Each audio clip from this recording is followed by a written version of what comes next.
Hi guys, I'm Madeline Harvey. Thank you so much for hanging out with me today. We are going to spend a few minutes to see if we can get behind the ghost, and behind the ghost of the fear of singing.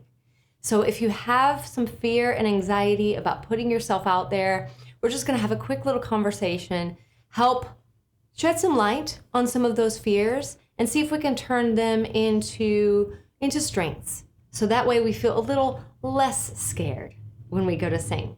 So if you like today's video, please be sure to give it a thumbs up or click that subscribe button below. I would love to see you here more often. So I just want to start with a question of, are you scared to put yourself out there? Now, 99.999% of us would go, yeah, it's scary because it carries a really high risk. Really high risk. If it's a performance in front of an audience, or maybe it's doing a video, it carries a really, really high risk. And what is that risk? That risk is rejection. In one word, like rejection. We are sometimes afraid of what other people might think. Now, this all is very commonplace and very like surface level, like we understand that those fears are there. But we're gonna try to see if we can get behind all of that. So I just wanna ask you, why? Why are you afraid to put yourself out there? Why are you afraid of what other people might think? Why are you afraid of rejection? Now, if I'm being honest with myself, which is the only thing I can be, I can't presume your thoughts, but if I'm being honest with myself, I would answer my answer to each one of those questions as they probe a little bit deeper is because I'm afraid on many levels that I'm never good enough, and no matter what I do can change that fact. So this can put us, if this is you, it can put us in a sort of loop, a feedback loop, a never-ending loop of something that looks like I'm afraid that I'm never good enough no matter how hard I try. The answer is, okay, so I'll just try harder. And then I'm afraid I'm never good enough. I'll try harder. I'm not good enough. I'll try harder. I'm not good enough. I'll try harder. And it puts us in this perpetual loop of frustration, of anxiety, of fear, of depression. And the end result of that would be the worst thing. And that's, I reject my singing. I reject even singing. I'm not going to do it. Because I happen to believe that each of us, especially if you're watching this video, if you feel drawn to this, if you want to be a singer, you're given a sweet little gift of voice. Your voice is unique to you as a fingerprint. It's unrepeatable. Some people will see that as a curse, but I see that as a blessing. And when we're stuck in this feedback loop, what sets the criteria for it? What is good enough? Well, usually it's the standard of what other people think is good. We're always looking outside of ourselves, for that affirmation, for that adoration. We're always looking outside, but we got to lean in to this. And I'm sorry, it's going to get a little like that today. It's going to get a little bit like that today. I'm going to tell you a really quick story. When I have sung in the past, I've been so guilty of trying to overcompensate, trying to oversing, trying to sing louder, sing higher, sing with more edge, sing with more intensity, because I thought I had to. Because that's what other people seem to enjoy. I didn't quite know what my gifts were. So of course I'm looking outside of myself going, everybody seems to like this, so I'll just do it too. And there you have it. I get into this feedback loop of I'll just try harder. Not good enough, well, I'll just try harder. I'll just work harder at it. And it wasn't until I was just so tired of doing that I looked at myself. Like, well, okay, what is it that I'm trying to overcome? What am I trying to make sure that people don't see? Because I'm so concerned that they see confident, capable, powerful. I'm so about that that I'm at war with myself because I really am the opposite. I am confident, but we'll talk about that in just a second. But naturally, what am I like? Well, naturally, I'm playful. Naturally, I'm gentle. Naturally, I am soft. I'm the opposite of what I was trying to present because I wanted people to think I was capable. So I was at war with myself. So I want you to do the same thing. Are there things about yourself that you feel are just absolutely opposite of what you'd like people to see? Are you shy? Are you meek? Are you reserved?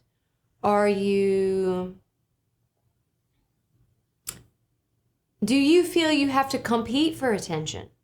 I mean, that was kind of like me with my family. A lot of women spoke very loudly in my family.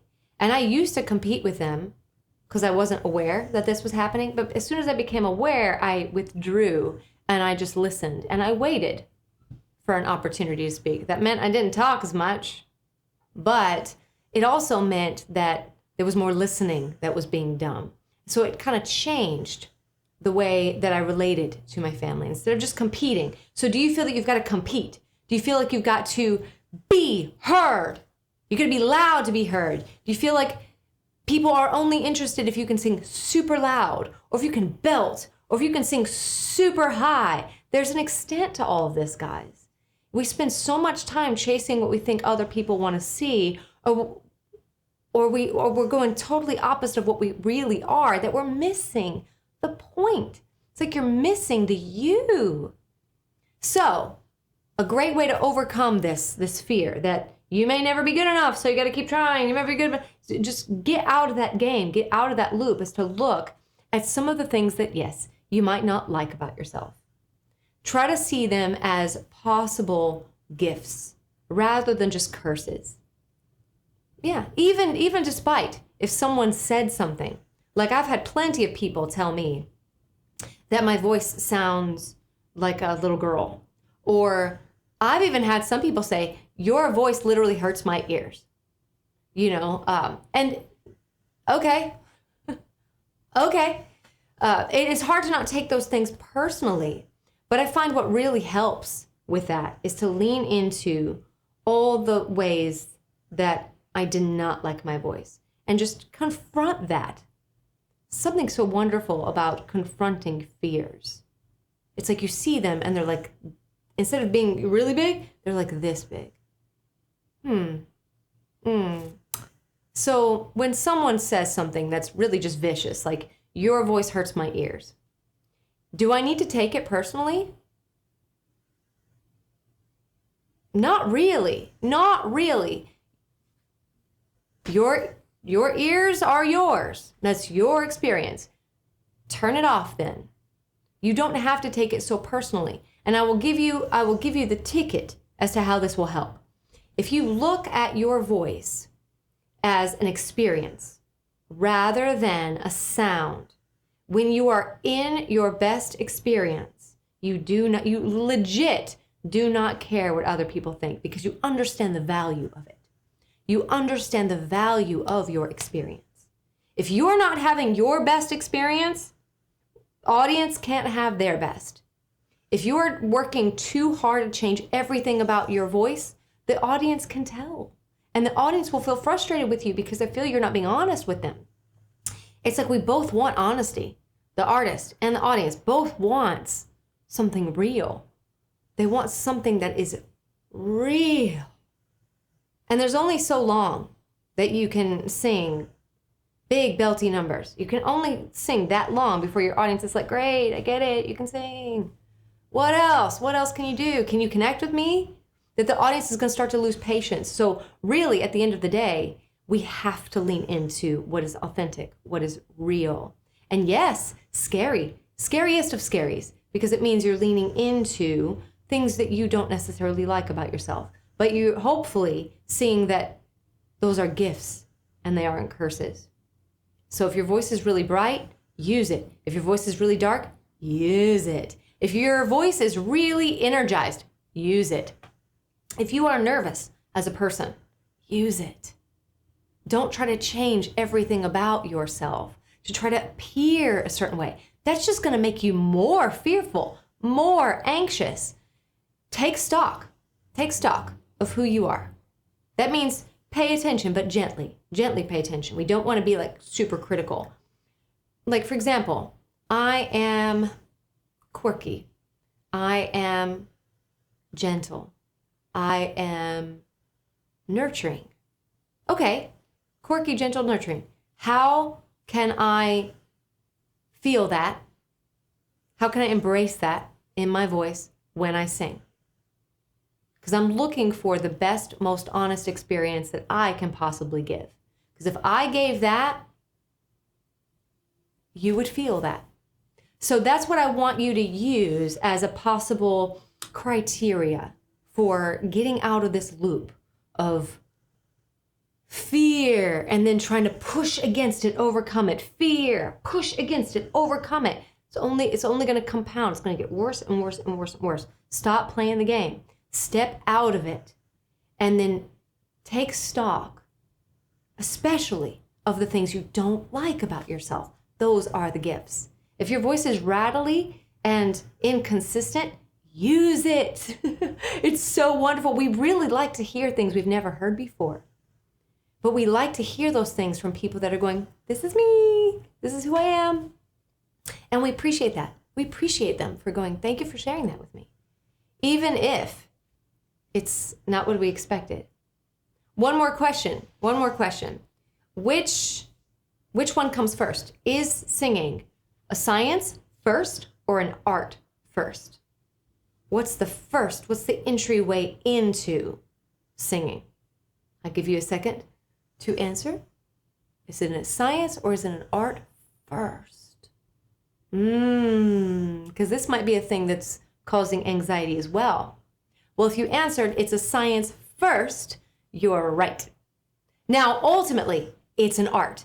But in the same way that a ballerina doesn't just walk in to a ballet studio never having done any sort of technique or any sort of point practice at all, and then just hops up on their point shoes and does like tour jetés. No, it's got to be broken down. So the gift of this is that it will teach you to understand that there is process. There is process that will give you access to things.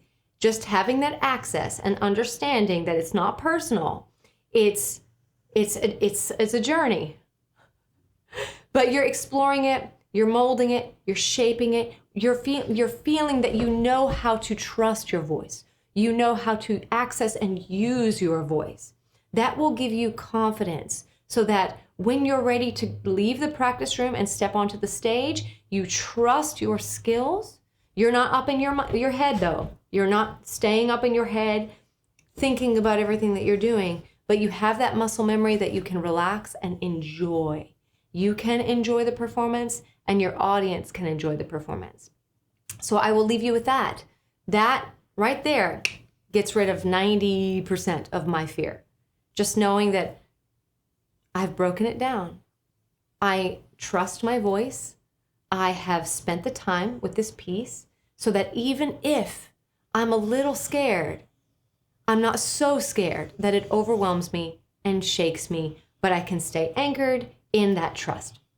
So there you have it, guys. I hope you've enjoyed today's video. If you have, please feel free to give it a thumbs up or click that subscribe button below.